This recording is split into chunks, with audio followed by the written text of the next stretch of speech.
ہم اس بار کی عید آپ کے ساتھ منائیں گے اور کریم بھائی کی نوکری کا بندوبست میرے شوہر نے کر دی ہے۔ کریم نے دیکھا کہ رخسانہ بیگم کی شوہر رحمت علی کھڑے مسکرا رہے تھے۔ انہوں نے کریم کی نوکری اپنی کمپنی میں لگوا دی۔ عید والے دن کریم کے گھر میں سارے جہان کی خوشیاں اتر آئی تھی۔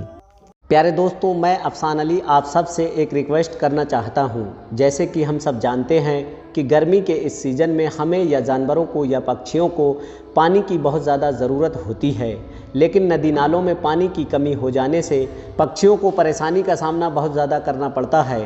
تو میری آپ سب سے اتنی سی ریکویسٹ ہے کہ پلیز آپ ایک پانی کا کٹورا اپنے گھر کے آنگن میں دیوار پہ یا اپنے گھر کی چھت پہ ضرور رکھ دیں، جس سے پیاسے پرندے اپنی پیاس کو بجھا سکیں۔ اگر اس بات سے سہمت ہیں تو پلیز اس کو شیئر کیجئے گا، دوسرے لوگوں کو بتائیے گا اور یہ نیک کام ضرور کیجئے گا۔